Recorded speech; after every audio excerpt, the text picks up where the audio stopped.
You're listening to the Oneofus.net podcast network.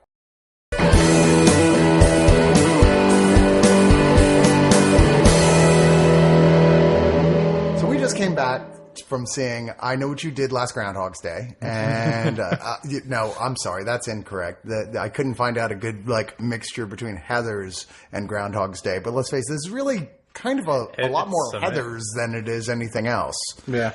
Kind of surprised by that. I actually thought of that. That's the twist in the film itself, is that while it is definitely, this is a Happy Death Day, while it isn't indeed just taking that Groundhog's Day formula wholeheartedly, it's also pretty much taking that sardonic black wit and like, you know, that look at sort of a Heather who doesn't want to be a Heather anymore, of Heathers, that type of black humor. I wonder if it's the sort of thing that's going to be sort of like thinly veiled. The director or writer probably was like, very few people will probably even get this, but who cares?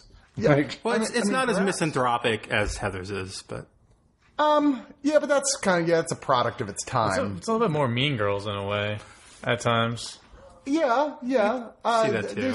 And there is a certain amount of I Know What You Did Last Summer and those type of Kevin Williamson horror comedy type things as well. But I got to say, I was honestly, overall, kind of pleased with what we ended up here with. I was very pleasantly surprised. You know, this can be kind of a dumping ground because almost any horror movie will sell on Friday the 13th. Sure. So people go see anything. So here's anything, but no, it was actually good. Yeah, it's better something. than last year's commercial Friday the 13th release, which was the Bye Bye Man. So, this past January, which is even more of a dumping ground. Yeah, exactly.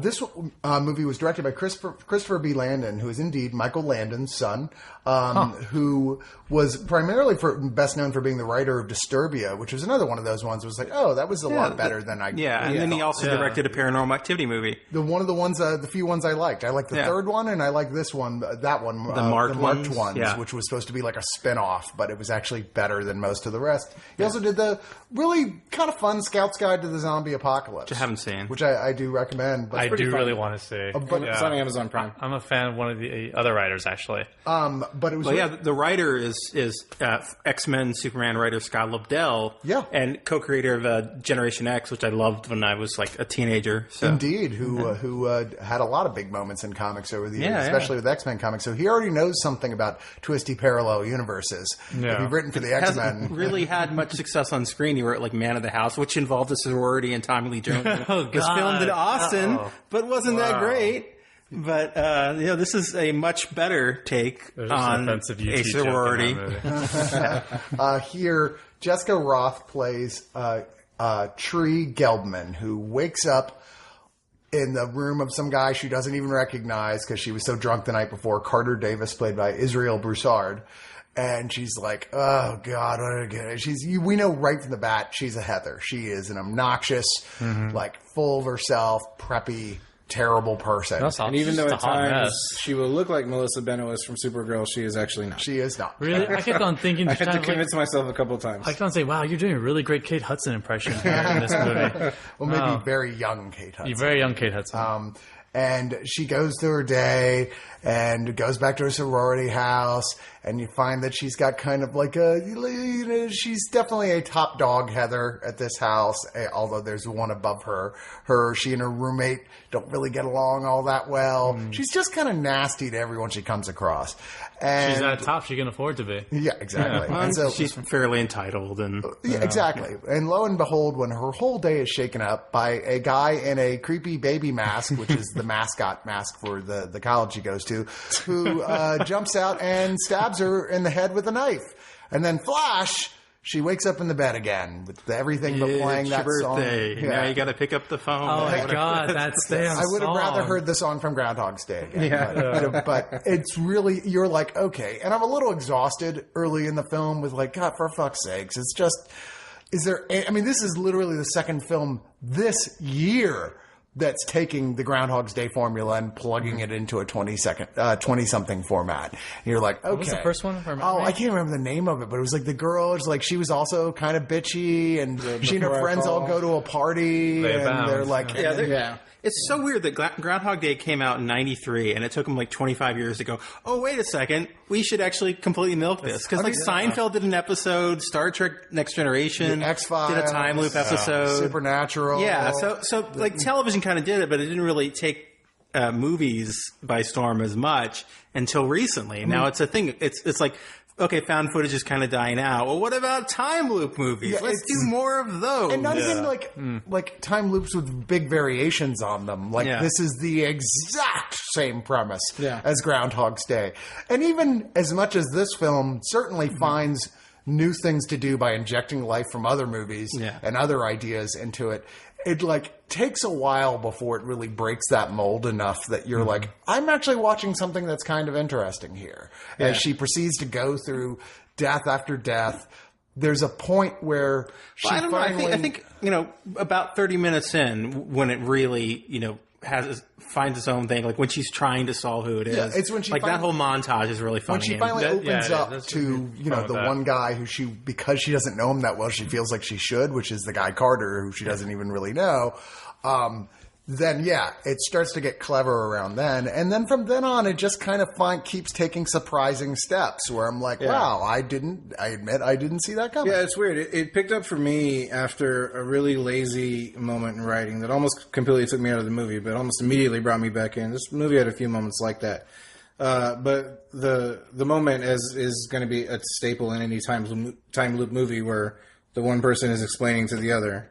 It basically just kind of boils down to Carter being like, okay, I don't believe you at all, but let's say I do believe you. Let's figure it out, like in the span of 2 seconds. Right. And that was just like... But that's one of those necessary moments because we really don't want to spend 15 minutes going through this. They rushed through it, and I maybe could have spent a little bit more time on it, but it brought me back pretty quickly. That's his purpose with that character. He's the one guy in her life who, as we see in his room, he's got posters of like Repo Man and stuff like that up. Yeah, Back to the Future. Yeah, Back to the Future. He is a geek. They live. And he's the all Universal movies. Yeah, he's the one guy who's got enough experience with this sort of stuff through the fiction that he loves that you could see him being the one going, okay, benefit of the doubt at least, instead of just going, you crazy person, get away from me. I will give the movie credit for him not being like a film major or something stupid, like obvious like that. It's just they didn't really say geek. what it was, but they mentioned that he took a couple of interesting psychology classes and stuff like that. It's like, thank God you're not a film geek. Like, but this does it indeed in the aspect of a slasher killer. Sets you up with there's a mystery. So the moment it starts investigating, okay, so it's got to be someone right? You find yourself, and as an old slasher fan, I'm scanning every single frame the whole time, looking for clues about who it might be. Yeah. You know that it probably will be, and the movie actually has a lot of fun with that concept. Yeah. It finds some meta ways around it to make it pretty entertaining in the third act. I find that third act by far the most surprising and pleasant of the rest of this. There's a few really clever misdirects that it doesn't seem like they're ever really going to address or are alluded to in a really subtle way where it's like, oh, I bet that's going to come back in a very clever way, and it just even then subverts in a even more clever way. Yeah, agreed. I will say I thought that this is, come on, like every theatrical release horror film, this is very much directed at 20-somethings, and that includes the humor. Well, teenagers, too. This is very PG-13 horror. Yeah. And a lot of the humor fell flat for me. I was like, okay, there's a lot of the jokes I'm like, we've seen this before, but nothing was like offensively bad or stolen. I think that if it was selling itself purely on the basis of its comedic aspect, it would not have worked as well. But the fact that it actually does function as well as it does as a horror film is what makes it a saving grace. It's a good blend, I think. And it's the tradition of like the 80s slashers where they were funny, but they didn't like try to be overtly funny. They just tried to be a little bit more cheesy. I would say that this isn't a horror comedy, but it's a comedic take on horror while also trying to be a movie about a girl trying to get her life together. Yes. Because it has to have that Groundhog Day aspect. She's a terrible person when we meet her, and we know eventually she's going to have learned enough through this to, become a better person. But it's kind of funny that when she tries to take the Groundhog Day tack, that's not the end of the story. Right. I like that they, because it's a horror movie, somebody at some point in the writing room had to go, hey, if she can just keep doing this forever, there's not really a sense of a threat there, is there, for horror movies? Just like, oh, well, the only threat is this would suck to have to keep reliving the same day over and over again. But it shouldn't take that long to figure out who the killer is when you, you can pretty much fall on the guy's knife and pull his mask off, right? Yeah. So, they find a way around that with something that is one of the only really big bitches I have. I get why they had to do it. But because there's just that much more information there, it feels like I kind of that much more want an answer to why this is all happening to her in the first place. Usually with Groundhog's Day, it's like why zombies start. You're like, don't worry about it. We're not even going to address that. And just that one little bit made me go, it feels like you're cheating the formula a little bit there. Yeah. I don't know. That bugged me. It stood out. There were parts of the movie that did kind of bug me in that sense, and like I said, I was almost completely turned off in that one really lazy moment of writing, and it brought me back in. So yeah, there are a couple of times where the movie would seem like it was going to end. I'm like, well, that's a really weak note to end on, and then it would keep going, which I was thankful for. Yeah, they keep instead of taking the lazy obvious ending, they'll go, okay, now we're going to do something else that you didn't see. A little wink to the camera. Yeah, and not just here's the last twist where the killer's still alive type thing, but oh, it wasn't as simple as you thought it was. And they're having fun with it while they're doing it as well, so you don't really mind what they're doing now. Yeah, I think generally not. I mean, I think this is kind of a piece of fluff, but it's a good, solid piece of fluff. Yeah, no one's going to look at this as one of the all-time great horror greats or anything, or all-time comedy greats. But it is definitely saved by this writer's awareness of the better films in both genres. I can see this being a good gateway horror movie for people that don't really like scary movies. Yeah, because nothing in this is that scary. No, or bloody. So. You get a taste of horror. It's funny enough and it's scary enough to get a taste, and it'll turn people onto stronger horror movies, or it'll turn people onto different horror comedies. But I can see this being a favorite movie of some people. They either see themselves in the lead or identify with some aspects of what happens here. So even though it's not an amazing movie, I do think that it's really good, and it will speak to certain people. In a way, and they'll like it the way that we like some of the 80s comedies and some of the early 90s movies. Yeah. All right, little kid, Monster Squad. Slightly older kid, The Gate. Yeah. Okay. The Gate. Right? Is that the next one? All right, so there's got to be something between this and The Gate. What's that next film that I'm thinking of that's like that? That's kind of a big... Because Scream is after this. Okay, well, I was going to mention Scream, but that's a big Scream 2, but... Because Scream is actually pretty brutal at points. There was a little bit of a drought, but it felt like there was something between, say, late 80s and 95. There was those Freddy and Jason... there was Dr. Giggles, but that was... Yeah, but that's also a gore film. That's like a straight up, that's what I'm saying, though, like The Gate, not gory...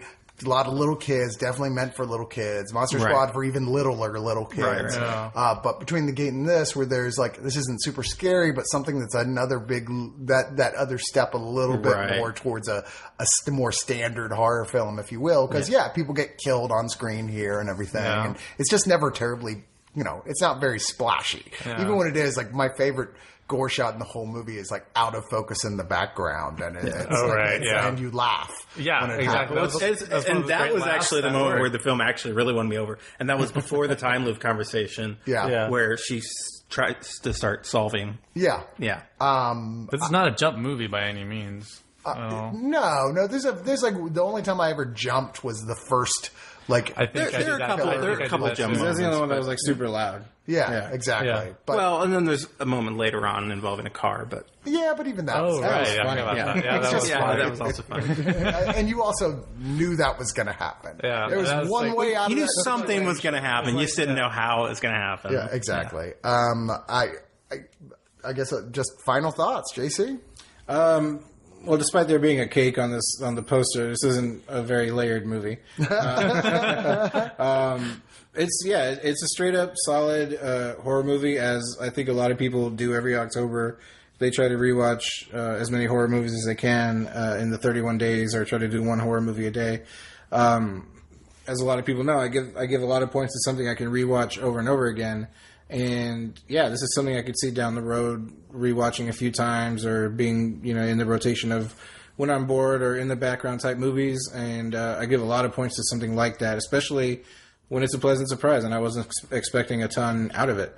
So yeah, I would give it 6.5 out of 10 sorority girls that say bye. God. Frank?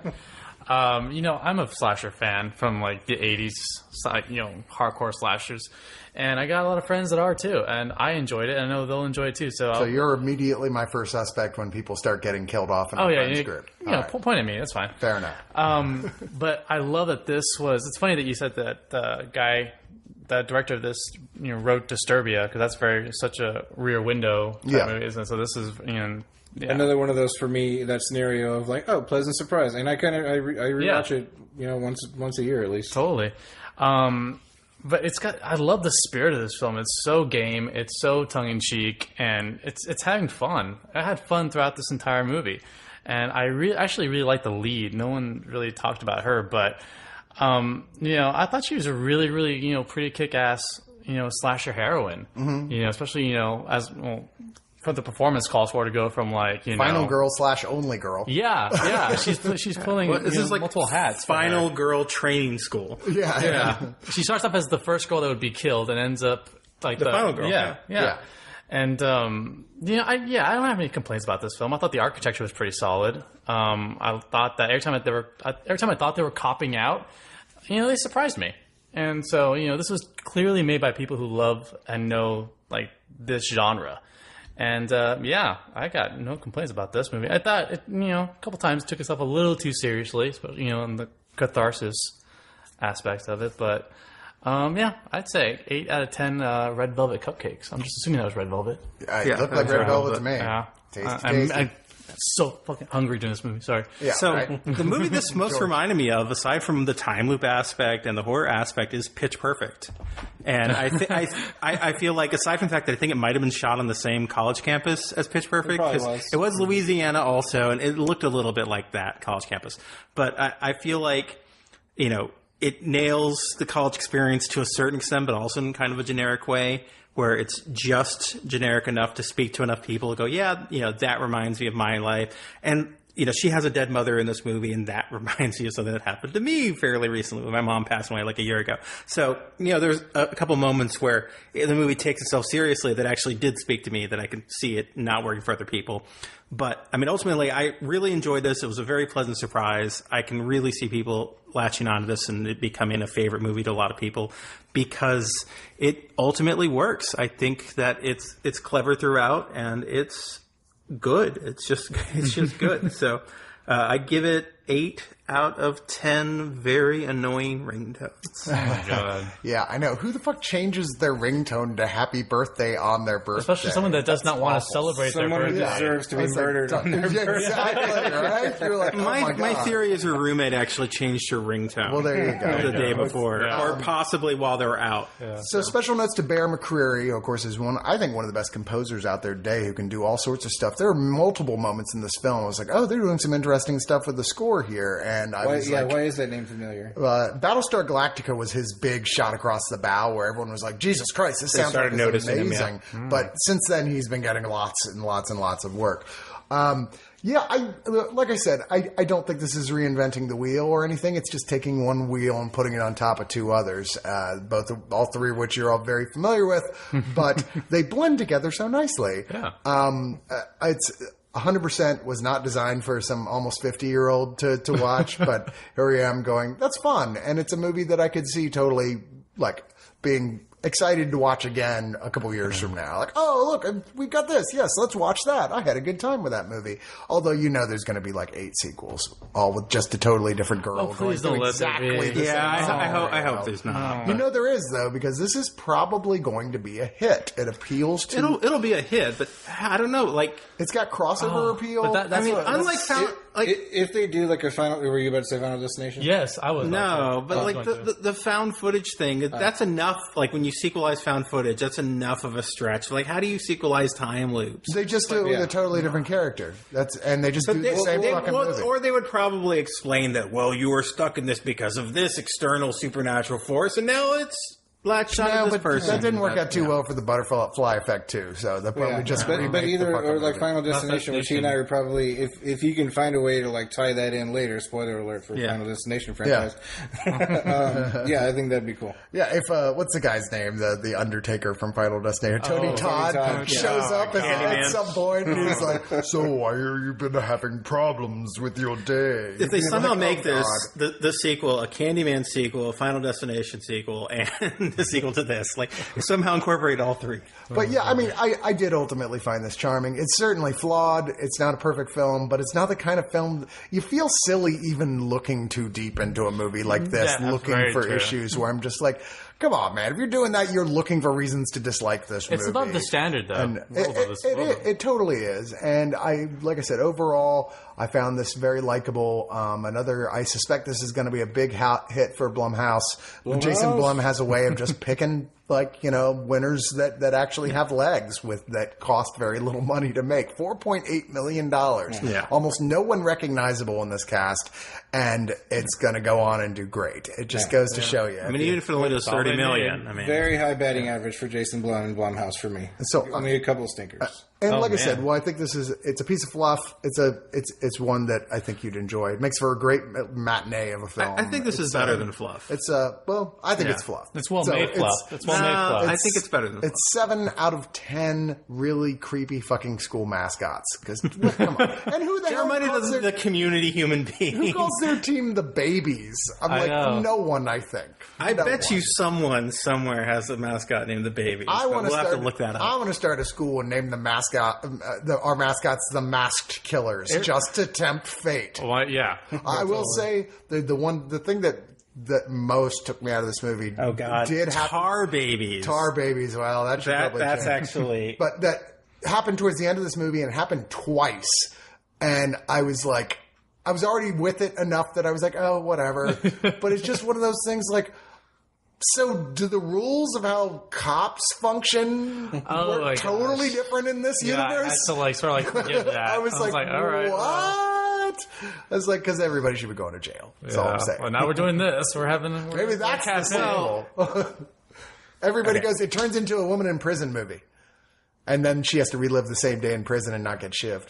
What do you think? All right. Mix another genre in there. That could actually be interesting.